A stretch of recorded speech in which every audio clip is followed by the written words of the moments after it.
What's the next step in the fight back for the wheat board? Well, I mean, there's the parliamentary struggle, and there has to be an extra parliamentary struggle. We've been telling all friends of the wheat board that now is the time to rally, and now is their call of action, because we can't stop them alone. This has to be extra parliamentary as well. Voting once every... Oh, we're getting lots of calls from farmers. We're getting calls from farmers who voted Conservative, who are saying, yes, I voted Conservative because of the gun registry, or, I don't know, tough on crime.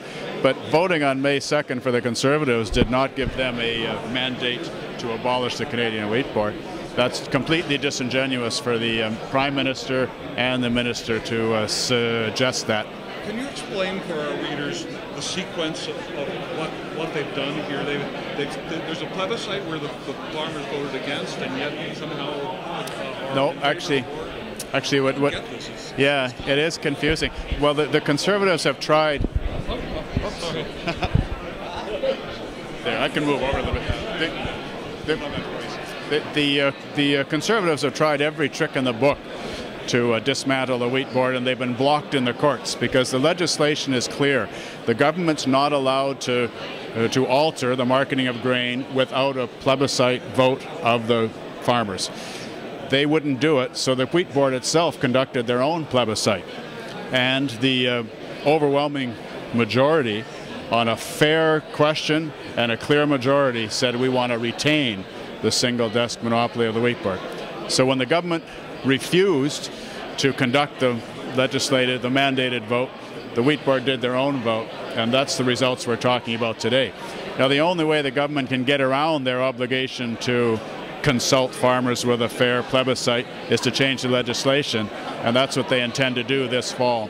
So they will change the legislation so that the government can unilaterally and arbitrarily dismantle the single desk trading monopoly, and that means the wheat board will die, I predict, within 3 years.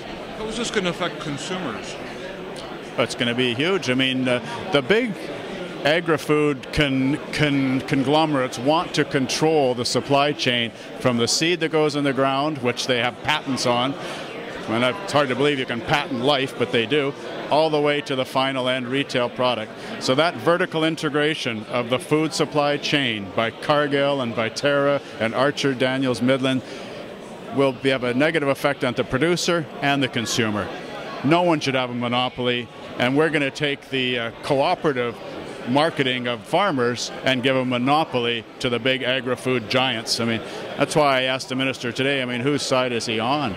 Why is he doing the American agri-food giants' dirty work for them? 13 times they went to the WTO and complained that the wheat board is so beneficial to Canadian farmers it constituted an unfair trade advantage, and 13 times the WTO ruled that there's nothing unfair about Canadian farmers acting collectively in their own best interests. But now, as I say, our own government is going to do the Americans' dirty work for them and pull the rug out from under this great Canadian institution. It's an ideological crusade, and it's economic folly and disastrous for the prairie economy. It's been going on for a long time, this crusade. Oh, yes. Oh, yes. This has been a bee in Stephen Harper's bonnet from back when he was the head of the National Citizens Coalition. And get this, behind closed doors, the head of the Canadian Federation of Agriculture told me that behind closed doors, the Conservatives talk about the wheat board as communism. We're going to get rid of that commie crap. They think it's communism that a bunch of prairie farmers are acting collectively so they won't get gouged by these robber baron grain companies that historically used to screw them until we created the wheat board. A Conservative government created the wheat board so the prairie farmers wouldn't be fleeced and gouged by the big robber baron grain companies. This government wants to hand that market share right back to the same players. I mean, Cargill is the largest corporation in the world. They own the food supply chain in probably half of the world, and it drives them crazy that they can't have this market share. Well, these guys are just giving that market share back to them for no advantage, and not even any quid pro quo in terms of the international stage. The Americans are so protectionist about their agriculture, but yet they want us to be completely wide open and dismantle the best advantage prairie farmers have.